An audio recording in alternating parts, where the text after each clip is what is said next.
Hello and welcome back to another video. So this week I'm going to be covering the photos that I took at the second home game. Sadly it was a loss, but as a photographer I found some things that I wanted to work on. A few positives came out from it and some ideas as well. And then I'm going to be also talking about how I get my photos sent in so quickly, how I deal with a very low light situation like our lighting at our football stadium, and also what I look for in pre-game photography, what type of shots I'm looking for, and what gear I typically use for pre-game to game time. So here we go. So first off, I'm going to be talking about the camera setup that I chose to go with game time. During the game, I typically have my 300 on one R6, and then on the second R6, I will have the 24-70 f2.8. But this week, I wanted to try something a little different. I do this occasionally throughout the season, switching out lenses on the second camera to see what works best and if it feels like a better fit.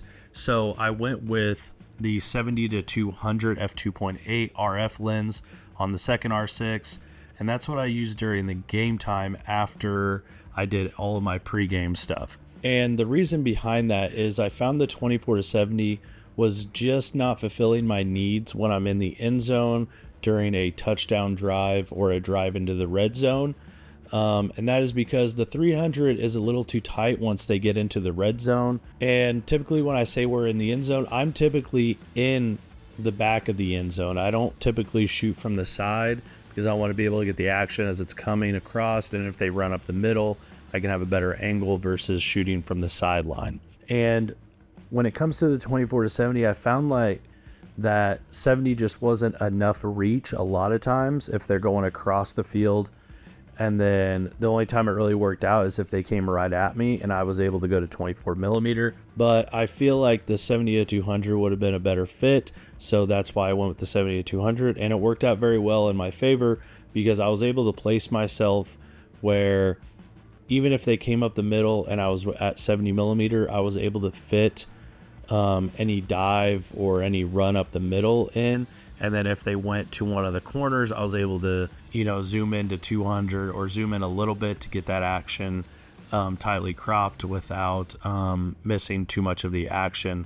With the 300, it would be too tight or they'd be too close for it to focus once they go to do like a celebration, whatever it may be. So I found the 70-200 was a solid fit for those reasons. Now we're going to jump back to pregame. I typically don't take my 300 out during pregame very often. Typically I just have one camera on a neck strap, and usually I run around with the 24-70 or the 16 millimeter.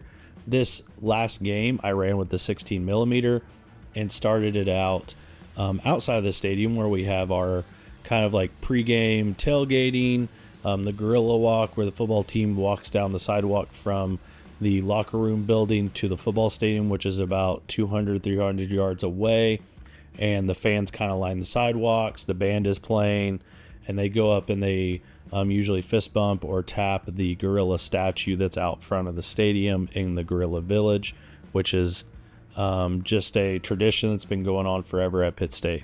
So I went with the 16 millimeter to allow me to get pretty close but still get the action. So another topic I wanted to talk about was dealing with low light situations, and our football lights are very, very dim because they're set back pretty far behind the stands. So just to give you an idea, I'm usually at 8 thousandths of 8,000 ISO or 6400 going into the sunset, and then sometimes I get up all the way up to 10,000, 12,800 in the ISO, and I'm just trying to keep my shutter speed at 800th of a second or faster, and I'm always using the lenses at the fastest f-stop.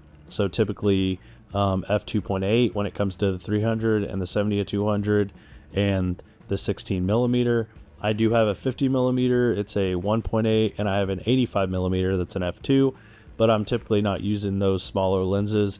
So when it comes to my telephotos, the 300, 70-200, and 24-70, always at 2.8 when I don't have enough light. And one thing I used to battle the noise in this last game is I set my exposure compensation to 1 stop under, knowing that the camera is trying to read the dark sky, the dark backgrounds, and typically going 1 stop under, it's still properly exposed on the player. And if we're in our white jerseys or our red jerseys, that's perfectly fine. I'm able to bring that up a little bit if I need to in the shadows, and it doesn't introduce too much noise when I'm editing in Lightroom. And then I do occasionally use the Lightroom denoise in Lightroom to clean it up a little bit. You know, it adds a little bit of sharpness and it kind of cleans the image overall. So I use that just slightly to clean these images up and make them usable and more than just social media, if the school wants to do that. Now, the last thing I wanted to talk about, and it's something I've been using for a while now, is I am using a SD card reader to my iPhone to get my photos sent in quickly. This has really sped up my process of getting photos sent in at halftime or after a touchdown so they can share it to social media as quick as possible.